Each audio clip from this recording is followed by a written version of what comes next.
Hello and welcome to another video. So today we're checking out Swordcraft, Aggro Swordcraft to be precise. We have a pretty standard list here, some nice early game cards in Flash Step, Royal Coach, Luminous, Hound, all those sort of things, really good early games, and then some better mid-game stuff with Luminous, Magnus, Albert, Olivia, just kind of taking that mid-game and then getting you to that final kill with the turn 9 Albert Enhance, to kind of win most of your games, but you can also just kind of close out with things like Centaur and Geno and Amelia if you do end up having to go a bit longer. So it does do pretty well. We're going to be fighting every craft except for Abyss. Unfortunately, couldn't get in a matchup with Abyss really. I had one in about 30 games, and that one match I lost like from drawing just high cards. I drew nothing low and just couldn't do anything with. So otherwise we are fighting every other craft. So we'll get right into it and take a look. So first up we have Swordcraft. We have a pretty nice Royal Coachman for our early game here with Hound and Albert already in hand. Pretty decent setup for some potential mid-game or even just early aggression with Hound. Hound is one of those cards where sometimes I like to just throw it to board on 3, sometimes I like to hold it for the 6, and yeah, sometimes we throw it in between. It's just a matter of where it fits best.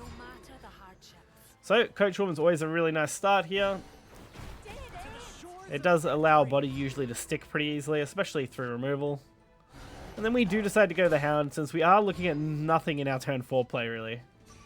At least on turn 5 we could easily drop an Albert for extra damage, but they are just going to clear. Lucky for us, drawing the Lancer is really nice, as it does allow us to go a little wider again and still hit face. Rune is one of the easier matchups you'll typically have. There are some exceptions to that. If they curve out multiple Ann and Greya, it's really hard to deal with those. But if they don't curve out the Ann and Greyas like super early, then usually you can get some really good damage in. And if you can do something like this, where you go wide and then drop an Albert, even if they do Ann and Greya here, you kind of have some okay answers to actually deal with it. Since a 5/7 is something that Ann and Greya has to kind of commit to clearing. In this case, they decided to take that out and then slam the Ann and Greya. Definitely not how I would have handled that. You should have traded off the point there so that they couldn't easily be killed by the 1/1, but hey. They went for it. We decided to play super aggressive here, since we basically have a lethal setup coming up. Our turn 7 Geno and a turn 8 Centaur is still enough. Plus what's on board now is threatening, so they have to deal with it. So they're now forced into a position where they have to just play more cards to deal with my stuff, which we are going to see another Ann and Greya come down. Also, lucky for us, Super Evo plus 1 body does nearly get us there. Unfortunately, they do end up getting the full kill with Ann and Greya. Kind of expected, to be honest. Luckily for us, though, Geno, really solid here. We can just super evolve it.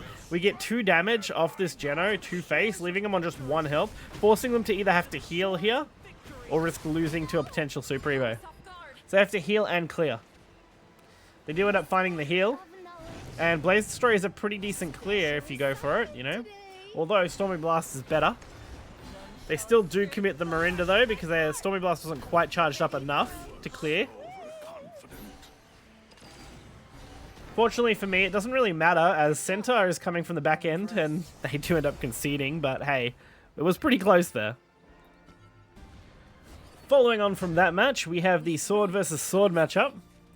That last match was reasonably close in the sense that I could easily have just won that game anyway, so them conceding really didn't make any difference. But we're looking at a really nice hand here. Double Flash Step, Luminous, and Albert along with the Geno. It's definitely a nice like early progression into the mid progression. Basically going first here does allow us to play the initiative. It means they're kind of playing on our tempo as long as we keep playing cards. Which it looks like all the way up until turn 4 we're going to have at least some plays. Royal Coach plus Flash Step plus 3 damage to face. Can't really complain about that. We still have Albert, Geno, and Amelia now. It's just a matter of finding something to do for turn 4, as we don't really have anything to do here, and we don't end up drawing anything to do here. So I decided to just commit this way and just go for damage instead. I want to get him as close to a lethal range as possible, since we're probably going to drop Albert next turn anyway. It really is going to depend on what we draw, but based on the current board state, it's definitely an option. Although this 4/3 Evo is now a little threatening, as taking 5, well, potentially 7 damage is still pretty rough. But since we don't really draw anything that I can use, I could have played the dog, but it's just not worth it here. I'd rather just Albert 5 to face and potentially put them in some kind of lethal range. They do end up getting the heal, I have been tempted to run the little mage girl, as she does help with that healing. But the healing is so small that I don't know if it's worth utilizing her. Unfortunately for us now, Hound does become live. They invested pretty much everything they had that turn into just taking out Albert, which works in our favor quite a bit. It's basically just causes a stall turn. And they are still within lethal range of our second Albert for turn 9. So all we have to do is kind of stall out with the Geno. And Geno is just such a strong card. Being able to potentially evo it and hit twice to face for anywhere between 18 to 20 damage, it's always really good, especially behind an evo point. Plus the barrier strike is just insane. So we go for the Amelia play here. We've got plenty of play points. We should have played the Luminous Mage here, I think.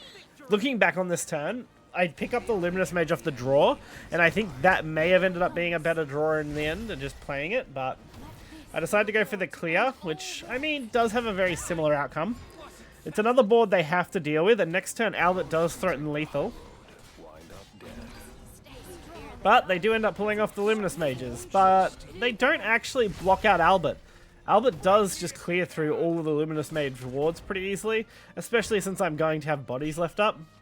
So we have a very easy lethal from here. A lot of these games will be reasonably quick, as Aggro Sword is very fast. But this does allow me to just hit face for 12 and win us the game. I will not falter. Well, alright. Next up, we have Havencraft. So at this point, we're in a pretty okay spot. Climbing back up out of where I was. It's a game. Enjoy yourself. So we end up with the Flash Step, the Luminous, and the Philia, Lionheart, along with Geno. An okay early start again. You're looking for all those low cards.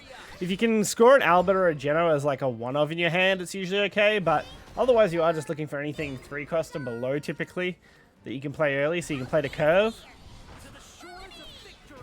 And we do end up getting the clear, which is nice. Good value off these clears.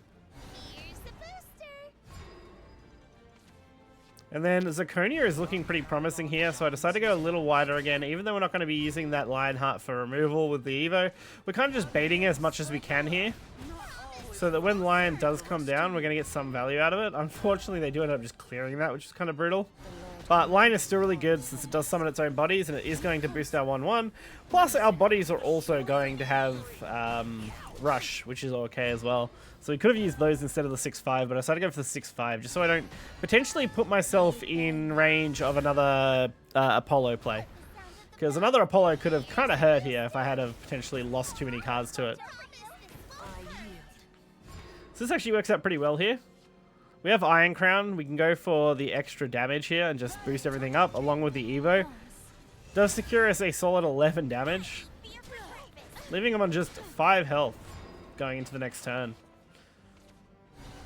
They do end up going for Chalice, which is great for us because it means we can just drop Luminous Magnus here, along with the Flash Step Quick Blader plus Evo if we want it. Which, I mean, at this point, why not? That does end up putting them within Super Evo kill range. So even if they manage to ward out here, they are basically forced to having to heal. If they do not heal here, they will just lose. Because they lose to either the Centaur play or they were going to lose to the Evo. So either way, they had to do something more. Because Centaur is going to secure us the victory. Very quick Haven game. Next up, Forestcraft. This deck handles itself pretty well against Forest for the most part from what I've experienced so far. As long as you hold an Apollo, if you can find one early, is always pretty valuable, as all of Forest's 1/1s can be dealt with pretty handily with Apollo. So picking up a second one opener really did just make this game a lot easier to handle. It's also a deck I haven't lost too many matches to when I'm playing Aggro Sword, whereas usually if I'm playing a slower deck, it can give me a lot more trouble. Although I have definitely seen some Forestcrafts teching in some really big ward cards, and that can be a little bit of a problem. But Geno is just such a powerhouse that anytime I draw him, I'm like, okay, we have a decent removal that is also just really nice bodies. So I end up full clearing my board. Little unfortunate. I end up committing the Apollo here. I don't really feel like Zirconia is worth playing. There's really nothing else to do. And I want to have something on board for the potential Zirconia in the next turn. They do end up just boosting their fairy though. So I mean, it's definitely a play. So turn 5, we now need something to do, and I end up just going for the Albert. We're just going to put some pressure on them. We're going to say, do you have the removal or do you not? Because if they don't, they're going to have to invest heavily into removing Albert. And they do end up just playing some fairies in a deep bounty starting off. And there it is, the Lily. So we did at least force them to use some of those early cards that they were generating that could have been roach fodder. Definitely nice bits of value there. They do end up returning the Lily though, so now that's something I do have to be aware of. That Lily is something potentially dangerous to us. Fortunately, I can clean this up without even having to use the Evo and just leaving up a couple of 1-2s, which should be enough to kill off a few fairy followers. And we do end up seeing the Aria. Aria is a great card for us to see here because Geno cleans her up basically for free without an Evo. And the other fairy bodies are just really easy to take care of. So we do take a little damage, which does put us at some risk. It was definitely not exactly what I wanted. But hey, the Geno is going to easily clean this. We get a few more bodies to board. We now have another massive follower. We can even Evo a Knight here since we have that extra Evo point. Putting even more pressure on them to have to clear. Which, I mean, they definitely looks like they have the option to do it. I mean, we know they had the Crystal and Lily, but at least this way it does force them into using it now. And there is the fairy trainer as well. So now they're just trying to generate as many of these little fairies as they can since they do all get Storm. We now need a clear. And unfortunately, we don't end up finding it immediately. But Luminous Mage is pretty good. That is as close to a clear as we could get, especially when they're all going to be under barrier. So now we get a pretty easy, nice cleanup there. And we have to wait and see if they can clear this easily or not. But knowing Forest, it's not that easy to clear a bunch of things with barrier and ward. Especially when they're 2+ stat lines. And anything they leave up here is really dangerous when we have Centaur in their backline. And they do end up leaving up the 7/7. Currently, at least. So the only way to actually do anything here would have been for the Roach to have attacked the 7/7. They end up conceding, but sacrificing the Roach would have been a massive collateral blow to them. So all that Roach was going to do was smack that 7/7. It really wasn't going to be enough for them, unfortunately. So I can see why the first player at that point did concede, but we had a pretty nasty board for them to deal with anyway, going forward. But this match is Aggro Dragon, I believe. I think. I can't remember if it's Aggro or Ramp. Some of them have pretty early overlaps that are pretty similar, so... Good removal early. We get to stick our 1/1. Always good. I end up using Ironclad Majesty here just to go wide. Sometimes that spell can be utilized either way. You can make it go wide, you can make it go short. Doesn't really matter too much. The 2/2 does kill our 1/1, which does mean we can kill it with Apollo now.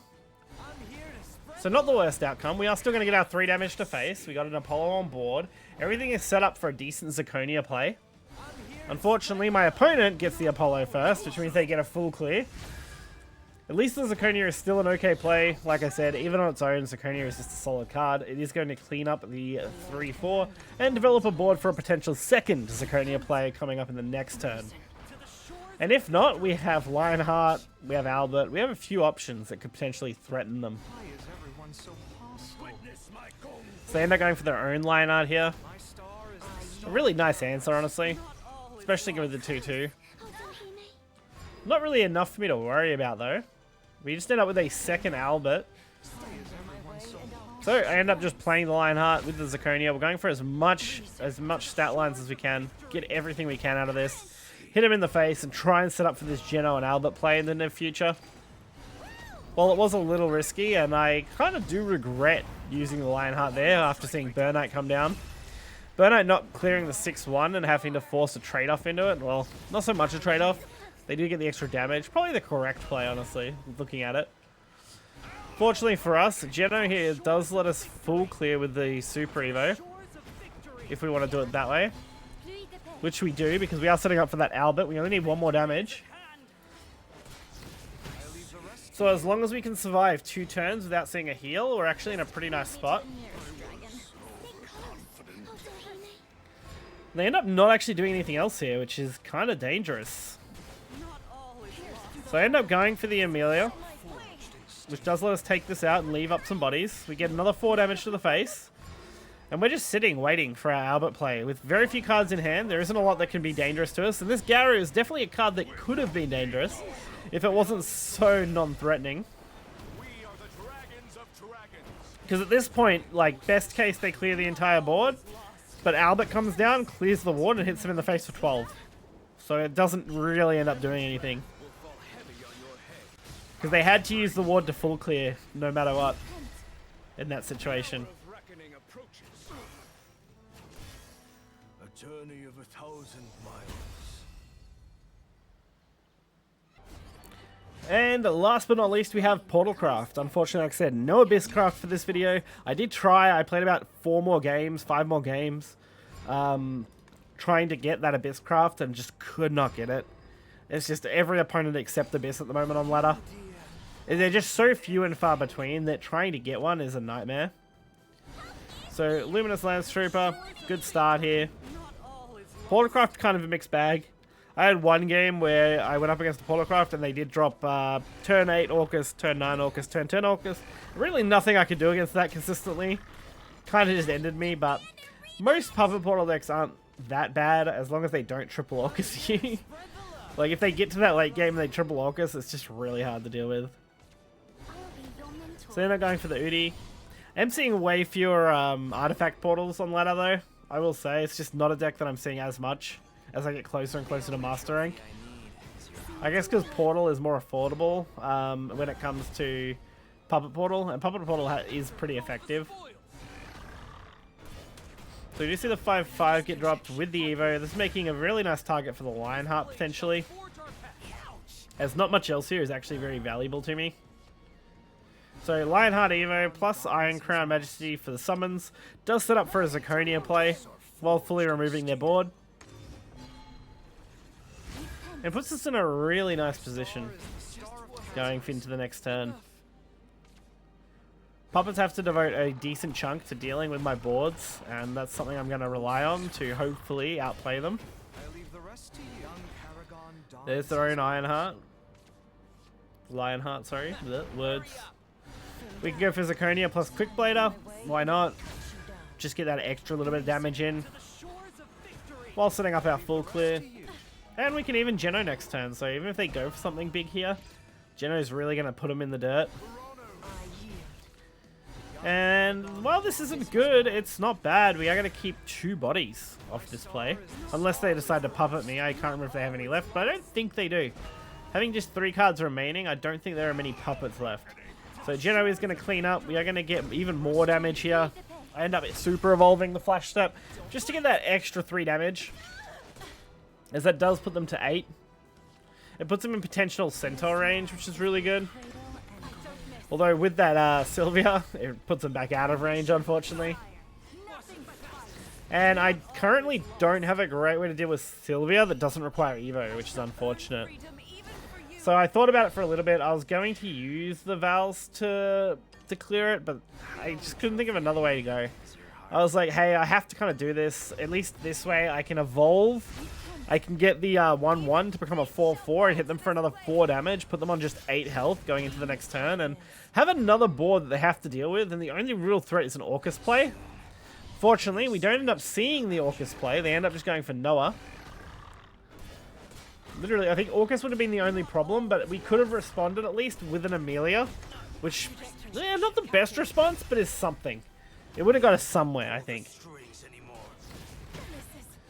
So Noah plus Indomitable, this is going to unfortunately be a full Amelia counter. I have to play the Amelia here. I have to do as much as I can just to hold out. They've only got 2 cards in hand. Puppet Portal doesn't have a lot in the way of draw engine, so they are just relying on a good top deck to try and take the game. And Liam is a pretty good one, but with no Evos, it's kind of lackluster. I mean, it does deal with the Amelia, but that's all it really does. We don't end up drawing anything yet, but maybe off these couple of draws we do, and we do end up picking up the Samurai. Guaranteed Bane, plus the Albert as well, which gets us pretty close to a lethal. All we need is one body to live, and Albert does become a lethal. And unfortunately, seeing a Noah come down does put me in a pretty nice spot. Because Noah is going to allow them to clear at least the 3 wards, but clearing the other 2 is going to be a problem. And Udi, unfortunately, isn't going to be enough, so now Albert does become lethal.